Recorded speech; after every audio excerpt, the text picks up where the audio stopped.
Good day, Amherstburg. It's myself, Laura D'Alessandro. It's Ron Giofu from the Rivertown Times, back on the airwaves of CKBG 107.9 The Berg for the RTT's Weekend Review. Ron's having chair problems, so if you hear him getting farther and farther from the microphone, maybe it's a sign your weight. I don't know, maybe. Yeah, I got to drop a couple pounds. Is it kind of dropped? After that short intermission to deal with the chair gate of the day, we're back at it here. Turning our attention to the paper. Monday was town council. It was a long meeting, just over 3 hours, wasn't it, Ron? Yeah, about 3 hours, 15 minutes or so. Not that I was counting. The big issue for most councillors and residents was the province's recent announcement of the strong mayor powers. Council and the mayor all seemed to be on the same page with the issue, and it wasn't really debated, but a decision did come from Monday night's meeting. Yeah, I mean, they had some discussion around the table, but it wasn't really a lot of intense debate because they all said no. They don't want Amherstburg to have it. A couple of residents were allowed to get up and speak, and they also spoke against it. So the Council for the Town of Amherstburg is sending a motion to the province, and as well as other municipalities in the area, to the Association of Municipalities of Ontario, AMO for short. And they will be saying, we opt out, but please remove us from the list. We don't want it. Basically, take us off the list is the long and the short of it. Pretty much, they voted unanimously on it. All 7 members said, we don't need it in Amherstburg. We don't want it. So we'll see what the province does from here. Amherstburg's had their say. They had to let the province know by today, I believe it was. They had to let the province know today. I believe the deadline was April 19th. And the word just came in, I believe last week it was. Quick turnaround. Yeah, it was a quick turnaround time. So they had to let their intentions known. And they're not the only one. Kingsville, I think I heard this morning that they're going to go ahead with saying no too, right? Yeah, I believe so. And there's other municipalities have already come out and said, we're not interested either. Yeah, well, again, we'll see what the province does from here. It was supposed to come in on May 1st. Whether they impose it or not, or whether they allow municipalities to opt out, remains to be seen. But Amherstburg has said, we'd like out. So they've made their position known and let the province know unanimously. That's, for me, a step in the right direction. I think they should listen to what each municipality has to say, and if they don't want it, they don't need it, kind of thing, right? So we'll keep our eyes and ears. I'm sure there's probably more to come on that. Also coming out of Monday night's meeting was the council's decision to authorize administration pursuing a police resource plan from the OPP. Yeah, it's the next stage of the plan. We touched on it last week in the RTT, and again, the motion was officially passed on this past Monday night. At the regular session of council, and that doesn't necessarily mean they're going with OPP, but they're just going further along that route. They're still investigating the other options, including sticking with Windsor, reestablishing a standalone service here in Amherstburg. They're still kicking the tires on the regional solution. Doesn't look like that's going to go anywhere at county council. It's actually going to come up again tonight. We'll keep you posted on that, but I don't think anyone's really got their fingers crossed, or if they do, it's they're not counting on it too severely, but and also there's still there's some interest in at least by Amherstburg in teaming with the town of LaSalle. So we'll see where that all ends up. But they're going a little bit further down the OPP route, and as well as and just investigating all the other routes that they said they were going to do at the start of this process. I think it was Councillor John MacArthur that said, Windsor's not out of the question. They just kind of said we don't want to, and then when Amherstburg came back and said, "Are you sure about that?" They kind of said, "Well, maybe not." Like there is still some discussion to be had with Windsor. Yeah, I think it sounds to me like it's more of a cost thing on the city's end, and so they said, "Okay, here's your notification. We want out of the contract," and now we'll see if renegotiations on the table. The Windsor City Council was supposed to discuss the matter in camera on Monday, and presumably that's what happened. There was no further update as of Monday night at Amherstburg Town Council, but we'll see where we go from here. I guess that door is still open, but again, the big thing that came out of the meeting Monday night was the fact that they're looking a little bit further down the Ontario Provincial Police route, and they're checking that out a little bit further. I feel like we'll be reporting on this for many, many months to come. Oh, yeah, it's not done yet, not by a long shot. One topic that was heavily debated on Monday night was the issue of the speed limit at County Road 8 and Concession 3 North in River Canard. Yeah, it sounds like there's going to be a speed limit reduction on South Riverview Drive. Didn't sound like, based on what was said at Town Council, that the county's too eager to reduce the speed limit in the area to 40. And Windsor Police was recommending, again, this is according to what was said at the meeting the other night, that they recommended all one speed limit in that area. But Town Council opted on South Riverview to go to 40 kilometers an hour. And that's in the area of St. Joseph's Church. There's also going to be an extension of a community safety zone. I know some parishioners of St. Joseph's Parish in River Canard have said that, it can be quite dangerous and a little bit hairy to try to cross the street or pull out of the parking lot. And it's kind of a weird little intersection there. You got people coming up on County Road 8 over the bridge. You got people coming off South Riverview. Third concession north's not too far. So it can get busy in that area. Of course, the subdivision's right nearby. The school, of course, is right there. So we'll have more on that issue in next week's paper. I'm going to try maybe even see if I can get something up on the website a little bit sooner than that. And so keep your eyes open for that at www.rivertowntimes.com. And we're definitely going to continue to follow this story. And it's kind of weird, too, because some of the land out there and the roads are owned by the town of LaSalle.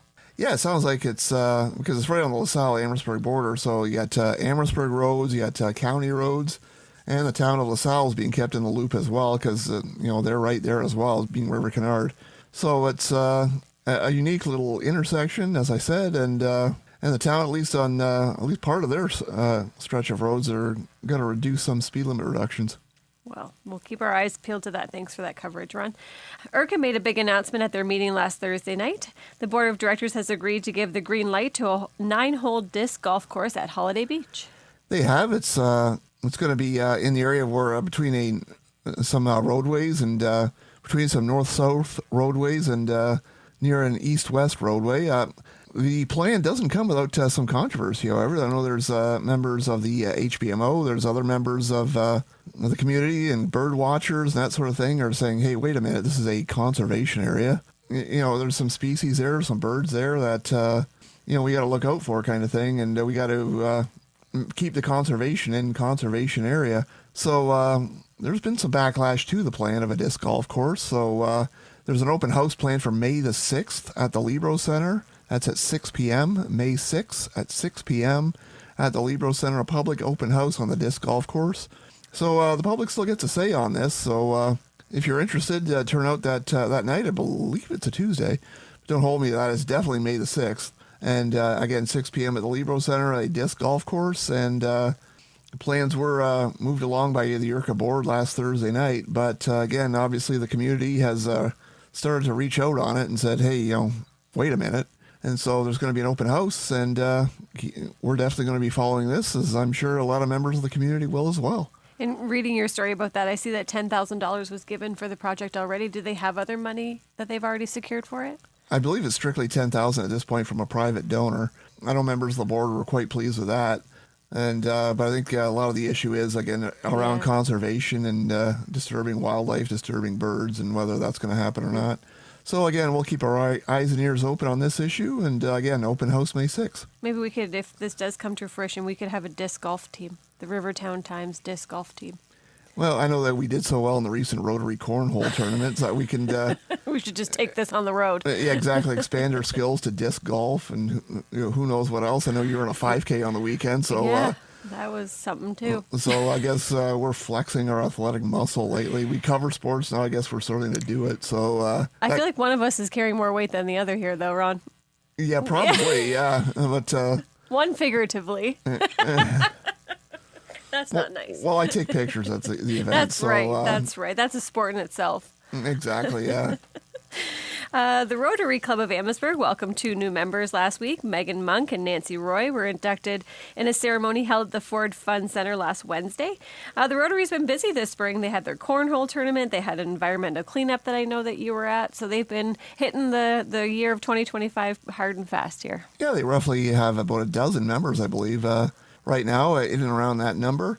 And the club keeps growing. And Megan and Nancy joined the club on... last Wednesday night at the club's new location at the Fort Fun Center. It's always great to see community members give back and make a positive difference in their community. And again, thanks to the Fort Fun Center for hosting the club. I know the club would, I'm sure, like me to extend that. As you mentioned, there was a cleanup on last Saturday morning. It started about 9 a.m. and I joined some of the full-time Rotarians. I being an honorary Rotarian, and I was out helping to clean up along the stretch of the Cipher Systems Greenway between Concession 3 North and Concession 4 North. We cleaned out some, I think there was a chair in there, or some flower pots, just random bits of garbage and water bottles, that sort of thing. Unfortunately, there's a few things we couldn't get out, and we notified IRCA of. There's some sort of metal apparatus in there that we couldn't get out. And there's somebody dumped some shingles in there that we saw, and a metal bar. So That's hopefully the conservation authority is able to get out there with some more heavy duty equipment and able to clean that junk out of the trail. But overall, I mean, I think most of us, if not all of us, were happy with the lack of garbage. It wasn't a ton of stuff, but yeah, there's still some stuff, and unfortunately we weren't able to get at. And we just encourage, and I think the paper does as well, to just keep our town, keep our community clean. That includes greenways. That includes just parks, roadways, even your own yard, and just keep it clean and make everything look nice for everyone. Keeping in that tune, Earth Day celebration is coming to Briarswood Youth Camp. That's going to be April 26th from 10 a.m. to 2 p.m. It's free admission, no charge. We have an ad in the paper this week on page 12. We are proudly the media sponsor of this event this year. The ad on page 12 has a list of everything that's going to be happening that day. If you don't know where the camp is, it's at 6480 Texas Road. They would love to have you come out. This is the third year that they're doing this. The big draw this year is they're doing a free bird nesting box workshop, so that'll be fun. I plan on being out there with my kids and taking that all in. So shout out to Briarswood, and more information, you can check them out at briarswoodyouthcamp.com. Turning our attention to sports, the Libro Centre was home to the 2025 Ontario Gymnastics Championship, hosted by Rose City Gymnastics. Over 1,300 participants took part over a 4-day competition. I was out there for a couple of days, and it was a busy scene out at the Libro, and a lot of people remarked with all the cars they saw out there. And yeah, it was various gymnastics events were held: floor, rings, parallel bar, high bar, all kinds of the vault, and I know I'm missing some stuff. And the fact that you know the names of them. Well, I mean, I was out there because you kind of learn a little bit when you go out to these things, and there's all kinds of, like, just the way they can flip, twirl, and do all kinds of stuff, and just hang upside down. Is just it makes me reminds me of all the stuff I can't do, and. It's a long list. Exactly, yeah. So I added to it on the weekend. But again, special thanks to Rose City Gymnastics and Gymnastics Ontario. Congratulations on a great event. And this is a third or fourth time they've had it out here. I know they did it a few times out here at the Libro Centre prior to the pandemic. And they're back and turned out quite well, at least I thought. That's awesome. They did a lot of the female events. The women's events were in the main ice pad, where obviously the ice has been removed. Otherwise, it would have been rather chilly in there. And slippery. Exactly, yeah. That could be a sport in and of itself. We can enter a team in that. Oh, gosh. But anyways, yeah. But seriously, and then the male events were in the indoor soccer turf dome area. So, yeah, it was a fun event to cover and fun event to take pictures of. So, full coverage in this week's RTT. Congratulations to all those that participated, and I know it takes a labor of love to put those things on, so thank you for putting time and effort into that.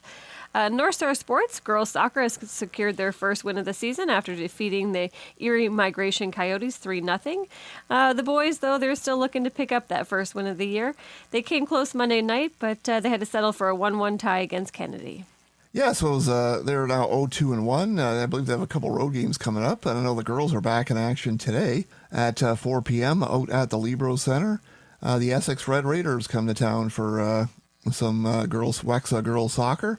And yeah, so I'll be out there checking that out. Unfortunately, I wasn't able to get out for the boys on Monday just because duty calls and there was council that night. And so I took a bit of a break, and we couldn't have stayed for the entire game anyway. So... But we will follow up with the boys as the season progresses, and we're going to keep on top of the sports as best we can. And not only do we have a story on that, our very own co-op student, Noah Paquette, did news from the Wolf Den. We got his write-up in this week's paper, and he references some of the sports activities at the school and some of the other things going on. So thank you, Noah. Again, lots of stuff happening at North Star, and we'll stay on top of it. Turning our attention to the weekend, this is Easter weekend, so just a reminder, we at the Rivertown Times will be closed on Friday, April 18th. So the ad deadline for the 2015 Third paper will be Thursday at 4. We are open Monday, though. We'll be back at it on Monday. So there's that. We do have an Easter feature in this week's paper. It's on pages 10 and 11. Lots of great things going on. I'd like to highlight there is an ad from Christ Church and the Journey to Jerusalem. They have a list of worship and things that they're having held at the church throughout the week and obviously throughout the weekend. So be sure to check that out. There's the quarter-page ad there from Sobeys. Everybody needs a ham or a turkey this weekend, so they have those on sale and a bunch of other things that you can check out there too. Also, Good Friday, the procession at St. John the Baptist, that's going to start at 9, Ron? Yeah, they start with a reenactment inside the church about 9 o'clock, and then once they've concluded that portion of it, they come outside and they start the procession. And the route's familiar. I believe it's a similar route they do every year. And what that is they come out of the church, on the front of the church, go down Brock Street, and they head north on Brock to Richmond, head east, it's westbound, sorry, on Richmond Street to Ramsey Street, hang a left, head southbound to Christ Church. They stop there and for a brief service, some brief ceremonial type remarks there. And then they head, after they leave Christ Church, they go around the block, they head down to Park Street, head eastbound on Park and up to Bathurst, make the left on Bathurst, up to St. Andrew's Presbyterian Church, where they will be having Good Friday ceremonies, Good Friday services, I should say.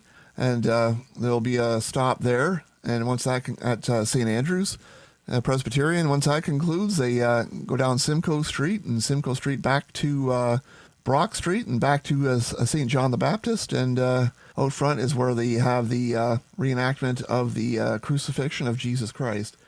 So if you see some road closures and people marching down the street on Friday morning, that's what's happening. I'm sure they'd be happy if you stopped and watched and checked it out. And again, it starts about 9. The procession starts shortly thereafter. Make sure you check that out. And again, it's on Friday morning. The Legion Bridge 157 is hosting a Good Friday Fish Fry on April 18th from 12 to 6:30.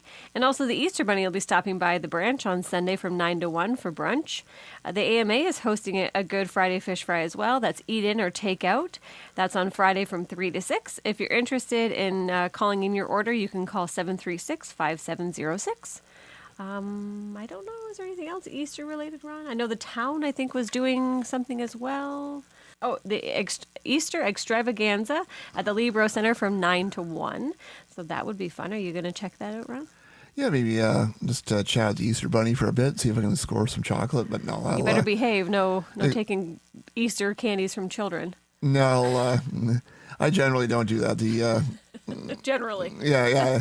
The kids will kick my butt if I That's true. if I hoard in on the chocolate. But seriously, I'm sure that'll be a lot of fun for the kiddies. And so lots of stuff happening, and hopefully everyone has a happy and safe Easter and has some great dinners with their families. Yeah, and I have to shout out that Thursday, tomorrow is my dad, Douglas George. It's going to be his 74th birthday. So happy birthday, Dad. I know you're listening from your Alexa in your kitchen. So happy birthday from Ron and I and everybody at the Rivertown Times, and of course all your extended family, wishing you a good, healthy, happy year. Happy birthday, Doug. All right, Ron. Well, that's it for me. So have a great day, Amherstburg. Yeah, lots of stuff in this week's RTT. We just scratched the surface of it, so make sure you pick up your copy. Our drivers, Ken and Louise, are going around Amherstburg, Essex, Harrow, and LaSalle, dropping off to stores and newspaper boxes. So make sure you pick up your print edition, and if you can't get out or you're busy or just like to read it online, we're at www.rivertowntimes.com.